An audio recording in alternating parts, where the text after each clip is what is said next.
তো দাদার বদ্রি পাখি কত জোড়া আছে এখানে? ককটেল পাখির সমস্যা কী কী হয়? তো ভিউয়ার্স, সবাই কেমন আছেন? আশা করছি ভালো আছেন। আমি প্রবাস বার্ড ব্রিডিং অ্যাক্টিভিটিস চ্যানেলের পক্ষ থেকে সমস্ত বার্ড লাভারকে জানাই নমস্কার।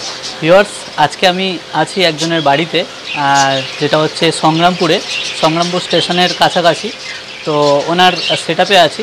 ওনার কাছে স্পেশালি কিছু ককটেল আছে, বদ্রি আছে, কিছু ফিঞ্চ আছে, জাভাও আছে এবং কিছু লাভবার্ডও আছে। তো আমি সেটআপটা একটু দেখাবো কীরকম। সেটআপটা খুব সুন্দর একটা সেটআপ, কাঠের বানিয়েছে এবং খুব সুন্দর একটা আইডিয়া করে প্রত্যেকটা মানে ফার্মের ডিজাইনিংগুলো করেছে। একটু দেখুন, এটা বদ্রির কলোনি। আমি দেখাই আপনার। ভিউয়ার্স, আমি এসেছি দাদার সেটআপে। দাদার অ্যাড্রেসটা সংগ্রামপুর, তাই তো? হ্যাঁ, সংগ্রামপুর ঠিক স্টেশনের কাছাকাছি। তো দাদার বদ্রি পাখি কত জোড়া আছে এখানে? এখানে প্রায় 80 পেয়ার আছে। 80 পেয়ার? আচ্ছা, 80 পেয়ার বলতে এই কলোনিতে কতগুলো আছে? এই কলোনিতে আছে ধরে নেন আপনার 40-45 পেয়ার মতো। 40-45 পেয়ার আছে। এখন কি তাহলে হাঁড়িতে ডিম বাচ্চা আছে কিছু? বদ্রিতে তো সবে ভার লাগানো হয়েছে, সব রেস্ট ছিল সম্ভবত পেড়ে জায়গাটাতে আমি। আচ্ছা আচ্ছা, না ঠিক আছে, আর দেখবো না ভেতরে। আচ্ছা,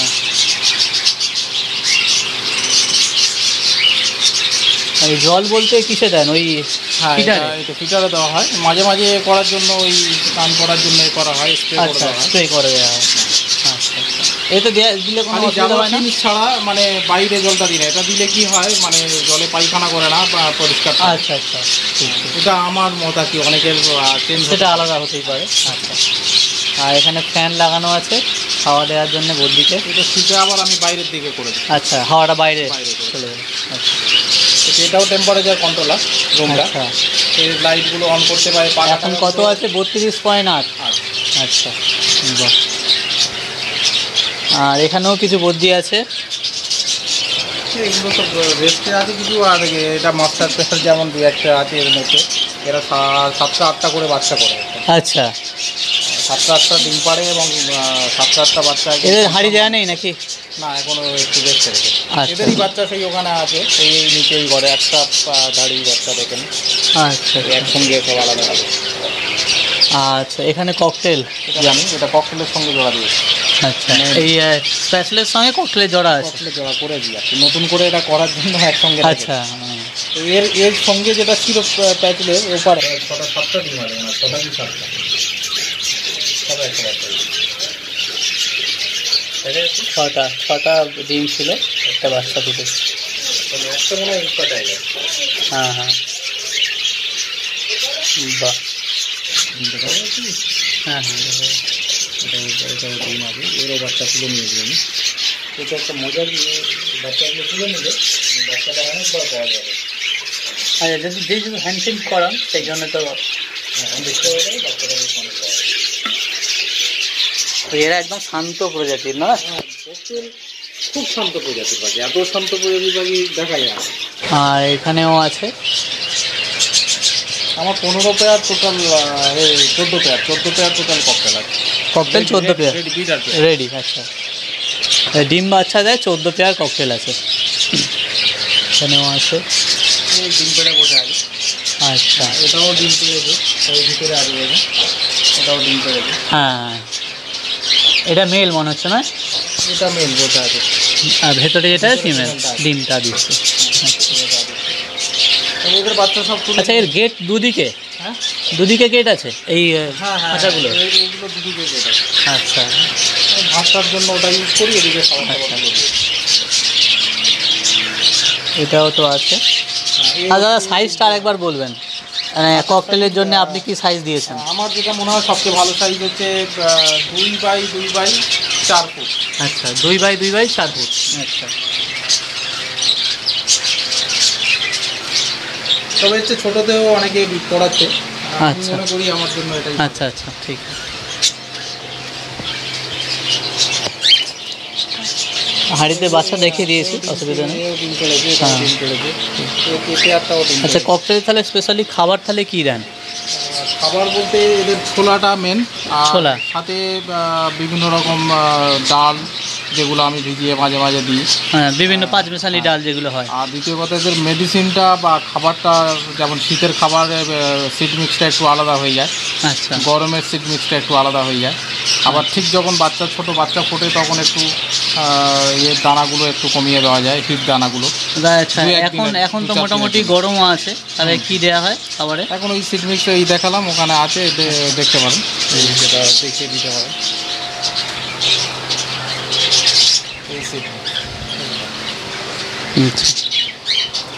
ঠিক আছে, ধান আছে, অন্ধের দানা আছে, আচ্ছা, হোয়াইট চিনা আছে, হুম, সানফ্লাওয়ার আছে, ধান আছে, কী বলে এটা, কুসুম দানা আছে, আচ্ছা, আর এর সঙ্গে রেড মিলেট, হোয়াইট মিলেট আছে।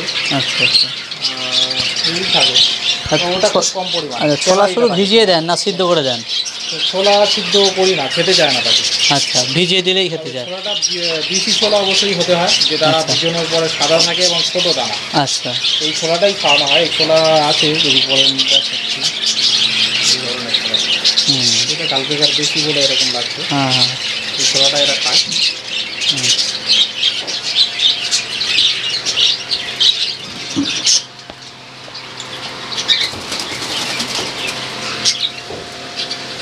আচ্ছা, এই ডিওয়ার্মিং যেগুলো করায় সেগুলো আপনি কখন করান? ডিওয়ার্মিংটা আগে আমি খুব কম করাতাম, তবে এবছর কোনো একটা ডাক্তারের পরামর্শ অনুযায়ী আমি 3 মাস অন্তরে করাই। 3 মাস অন্তর? হ্যাঁ, আচ্ছা আচ্ছা। তাহলে এই যে বর্ষা সিজন চলছে, এর আগে করে নিয়ে করা হয়ে গেছে? যেমন এদের করানো হয়ে গেছে, এই তারপরে ভাঁড় দিয়েছি, বদ্যিগুলো রেস্টে দিয়েছে, এইভাবে ভাঁড় দিয়েছি। বদ্যি রেস্ট তো হয় না, এই রিসেন্ট খালি 15 মতো রেস্টে ছিল।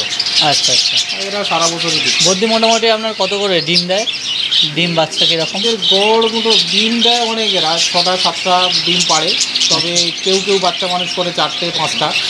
আচ্ছা, আর খুব কম পেয়ার এরকম থাকে যারা সবসময় বাচ্চা মানুষ করে 7টা-8টা। আচ্ছা, আপনার এখানে কত জোড়া আছে বললেন এই ঘরটা? সেখানে 40-45 পেয়ার হবে। আচ্ছা, একটা সমস্যা বদ্যির কলোনি করলে যে মারামারি করে। হ্যাঁ, মারামারি করে, এই এখানে মরে পড়ে আছে একটা। আচ্ছা, কিন্তু এতে যেহেতু প্রফিট কম বলে একটু খাটনি বাঁচানোর জন্য এটা করা।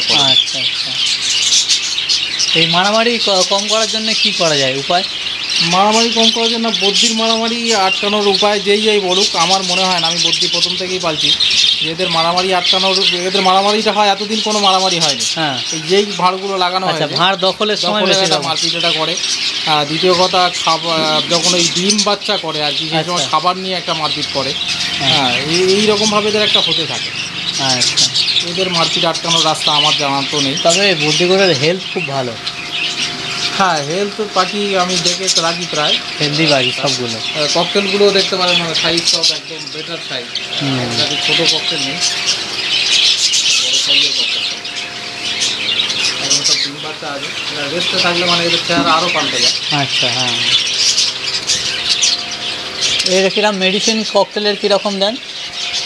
এদের মেডিসিন বলতে, বাচ্চা যখন ডিম থেকে ফোটে তখন একটা মেডিসিন চলে, একটা লাইট অ্যান্টিবায়োটিক দেওয়া হয়। বাচ্চা যখন ডিম ফুটে বাচ্চা বার হয়, খুব লাইট করে অ্যান্টিবায়োটিকটা দেওয়া হয়। আচ্ছা, আর বাকি যেরকম বি কমপ্লেক্সের যেটা খাওয়ায় সবাই, অ্যাম্বিপ্লেক্স হোক বা যে কোনো বি কমপ্লেক্স গ্রুপের মেডিসিন। এটা বাচ্চা যখন বার হচ্ছে না, বাচ্চা যখন মানে অ্যান্টিবায়োটিকটার পরে, আমি অ্যান্টিবায়োটিক পরে করি। আচ্ছা, তারপরে আমি একদম বাচ্চা যখন ফেদার আসতে শুরু হয়, মানে ফেদার ছাড়তে শুরু হয়, তখন আমি মাল্টিভিটামিন ইউজ করি। মাল্টিভিটামিন সেটাও খুব লাইট মাল্টিভিটামিন ইউজ করি, কারণ না তো ওরা আবার হিটে এসে গিয়ে ডিম পেড়ে দেয়, বাচ্চাগুলো আর খাওয়াবে না। আচ্ছা, আর যখন হ্যান্ড ফিডিংয়ে তুলে নিই বাচ্চা, তখন তো মাল্টিভিটামিন। ক্যালসিয়াম কখন তাহলে দেন? ক্যালসিয়ামটা দিই। ক্যালসিয়ামটা মোটামুটি ককটেলগুলো দেওয়া হয় একটু বেঁচে ফুটে, বাকি এদের ওইভাবে বাঁচা হয় না আর কি। আচ্ছা, বদ্যিগুলো বাঁচানো হয় না, ওদের একটা মাসকাবারি একটা করে দেওয়া হয়। আচ্ছা, অত সময় থাকে না বলেছো। আর ককটেল পাখির সমস্যা কী হয়? এদের সমস্যা বলতে গেলে, এদের একটা ঠান্ডা লাগে, মানে বুকে একটা কফ জামে, বা চোখ থেকে জল আসে, আস্তে আস্তে সিনা টান হয়ে যায়, খাওয়া ছেড়ে দেয়, এটা একটা বড় সমস্যা কখনো। আর দ্বিতীয় কথা, এদের ডায়রিয়াটা, মানে ডায়রিয়া ঠিক নয়, এদের পায়খানাটা ঢিলে হয়ে যায় দেখেছি বেশিরভাগ ক্ষেত্রে। যখন ছোট বাচ্চাগুলো বাইরে আসে ঠিক সেই সময় পায়খানাটা ঢিলে হয়ে যায়। এদের ঢিলে হয়ে যাওয়ার কারণে বাচ্চাগুলো ঢিলে হয়ে যায়, এই কারণে অনেকেরই বাচ্চা মরে যায় হয়তো, যারা আমার কাছে ফোন করে এবং তারা জানায় যে এই কারণে। আপনি তাহলে কী ট্রিটমেন্ট দেন তখন? ওই জন্য আমি ওই লাইট অ্যান্টিবায়োটিকের একটা কোর্স করে দিই, যাতে পাখিটা ভালো থাকে, বাচ্চাগুলো ভালো থাকে, এবং সেটা খুব লাইট পরিমাণে।